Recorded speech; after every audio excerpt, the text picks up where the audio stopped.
بسم اللہ الرحمن الرحیم۔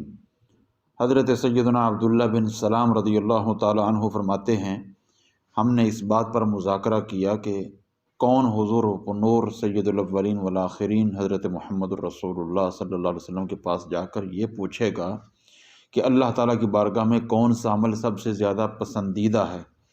وہ فرماتے ہیں کہ ابھی ہم میں سے کوئی اپنی جگہ سے اٹھا بھی نہیں تھا کہ حضور رحمت عالم صلی اللہ علیہ وآلہ وسلم نے ہماری طرف ایک شخص بھیجا اور اس نے ہمیں جمع کر کے ہمارے سامنے پوری سورۃ الصف کی تلاوت کی۔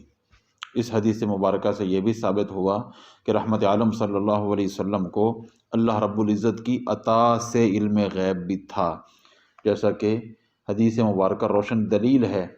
کسی نے جا کر حضور صلی اللہ علیہ وسلم سے سوال نہیں کیا اور حضور صلی اللہ علیہ وسلم نے خود بندہ بھیج کر ان کے سوال کا جواب عنایت فرما دیا۔ علامہ یافعی شافعی علیہ الرحمہ الدر النظیم فی خواص القرآن العظیم میں فرماتے ہیں، جو شخص حالت سفر میں سورۃ الصف کی تلاوت کرتا ہے تو وہ شخص سفر میں تکالیف اور آزمائشوں سے محفوظ رہتا ہے، یہاں تک کہ سلامتی کے ساتھ وہ اپنے گھر واپس پہنچ جاتا ہے۔